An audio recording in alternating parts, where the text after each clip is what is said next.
Bem, então vamos agora falar sobre a demonstração do resultado do exercício. Bem, a demonstração do resultado do exercício, também conhecida como DRE ou DRE, é um demonstrativo cujo objetivo é demonstrar a eficiência na aplicação dos recursos de uma entidade, ou seja, se ela dentro de um período de tempo, geralmente um ano, teve resultado positivo ou negativo. Vamos a alguns comentários acerca desse conceito. Como nós falamos em geralmente um ano, nós já tínhamos discutido isso aqui quando nós falamos em balanço patrimonial, que nós levamos em consideração o ano civil. Esse ano civil é aquele que aquele que inicia em 1º de janeiro e termina em 31 de dezembro. Então, é dentro desse intervalo que eu vou verificar a eficiência na aplicação dos recursos. Esse resultado positivo ou negativo, nós vimos que pode ser lucro ou prejuízo. Se for uma entidade que aspira ao lucro, ou superávit ou déficit. Superávit ou déficit, deixa eu escrever aqui para ficar melhor um pouquinho, superávit ou déficit, se for uma entidade que não visa o lucro. Bem, vamos agora entender alguns componentes desse demonstrativo. Temos as receitas brutas, também conhecido como vendas brutas. Pode ser de mercadoria ou de serviço. Temos as deduções da receita, que seriam os tributos, os abatimentos, as devoluções, e tem uma receita líquida. E aqui eu tenho o custo das vendas, que se for mercadoria, eu tenho o CMV, custo das mercadorias vendidas, ou se for serviços, custo de serviços prestados, ou se for uma indústria, custo dos produtos vendidos. Então, a depender do ramo de atividade, do setor que a entidade atua, pode ser um CMV, esse custo das vendas, ou seja, custo das mercadorias vendidas. Pode ser CSP, ou custo de serviços prestados se a entidade presta serviços, ou CPV, custo dos produtos vendidos se for uma indústria. E aqui eu tenho a primeira métrica de desempenho, denominado lucro bruto, ou seja, o confronto entre a receita líquida e o custo das vendas. E aqui eu tenho as minhas despesas operacionais. Essas despesas operacionais são aquelas despesas que são essenciais para o negócio andar, para que a empresa continue desempenhando suas atribuições. Temos despesas de vendas, despesas administrativas, despesas gerais, enfim. E aí, a diferença entre esse lucro bruto e as despesas operacionais, eu tenho a segunda métrica de desempenho empresarial, denominada lucro operacional. Então, esse lucro operacional é o quê? É o confronto entre esse lucro bruto e essas despesas operacionais. Como nós vamos ver em medição de desempenho empresarial, alguns autores, alguns teóricos chamam esse lucro operacional como a capacidade da empresa em gerar dinheiro. Nós vamos ver um pouco mais à frente um indicador de desempenho empresarial chamado EBITDA, que basicamente, feito alguns ajustes, que se for o caso, é o lucro operacional. Também esse lucro operacional ele é muito importante, por quê? Porque é a partir dele que nós vamos calcular, como nós estivemos estudando o módulo que trata de desempenho empresarial, nós vamos verificar o retorno sobre ativo, o retorno sobre patrimônio líquido, enfim, e tudo parte dessa métrica aqui, do lucro operacional. Bem, continuando aqui nosso estudo acerca da DRE, nós temos que logo após o lucro operacional, eu tenho outras receitas e outras despesas. Enquanto essas despesas aqui está associada ao objeto da empresa, ao objeto social, essas outras receitas e outras despesas não estão associadas ao objeto social. Vou botar aqui não objeto social. E aí, o confronto entre essas receitas, outras receitas ou despesas, eu tenho a figura do lucro antes do imposto de renda, ou também lucro antes do tributo sobre o lucro, enfim. E aqui eu tenho uma provisão para imposto de renda, e aí chegamos ao lucro líquido. Então, essa é a demonstração do resultado do exercício, é a demonstração dedutiva, ela parte de cima para baixo. Eu começo a partir das receitas, vou deduzindo as suas deduções, tem os custos das vendas, as despesas operacionais, aquelas que estão associadas ao objeto social. Eu tenho uma métrica lucro operacional que nós utilizaremos ela muito lá na frente, como tratarmos de desempenho empresarial, de métrica de desempenho empresarial a partir da contabilidade. Temos as outras receitas e as outras despesas que não estão associadas ao objeto social, e assim eu chego ao lucro antes de imposto de renda, tenho a provisão para o imposto de renda e, por fim, chego ao lucro líquido. Bem, agora vamos entrar num aspecto um tanto quanto teórico acerca desse módulo, que são os princípios de contabilidade. Bem, a contabilidade existe, na verdade, 6 princípios, mas o que eu quero mais enfatizar é esse primeiro, que é o princípio da entidade. Nós vimos no módulo 1 que muitos empreendedores, eles falham muito nesse princípio. Vamos fazer a leitura e em seguida nós vamos fazer os comentários pertinentes a ele. Vamos lá.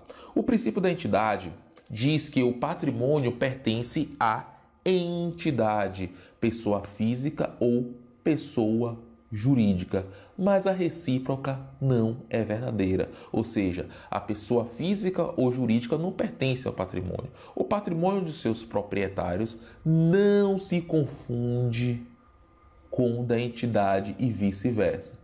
Ou seja, se eu, enquanto pessoa física, eu tenho um patrimônio, eu tenho bens, eu tenho direitos e eu tenho obrigações. Da mesma forma, a minha empresa tem bens, tem direitos e obrigações. E nesse sentido, eu não posso fazer essa confusão de patrimônios. Ou seja, eu não posso, por exemplo, utilizar recursos do meu patrimônio para quitar despesas da empresa e vice-versa. Esse princípio é tão importante que uma das causas da mortalidade das empresas está exatamente aí, ou seja, ao descumprimento desse princípio. Ou seja, se eu tenho o meu patrimônio, eu não posso misturar com o da empresa. Da mesma forma, eu não posso me valer do patrimônio da empresa, da minha empresa, para confundir com o meu patrimônio, para utilizar para pagar despesas, por exemplo, do meu patrimônio. Esse é o princípio da entidade. Os demais princípios eu vou fazer uma pequena leitura e um pequeno comentário. Vamos falar do princípio da continuidade. O princípio da continuidade diz o seguinte: a entidade é um organismo vivo que irá operar por um período de tempo indeterminado, a não ser que fortes indícios mostrem o contrário. Não obstante, a continuidade, também conhecida como não da entidade, deve ser considerada quando das classificações e avaliações das mutações patrimoniais. Esse princípio, a ideia dele é o seguinte: olha, a empresa é como um ser vivo. Quando um ser vivo nasce, nós não sabemos quando ele vai falecer.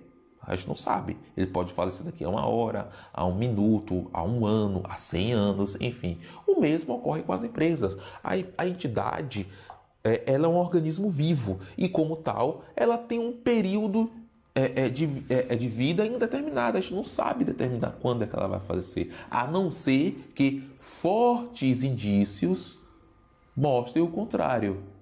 Que aí nós teremos, de certa forma, uma previsibilidade.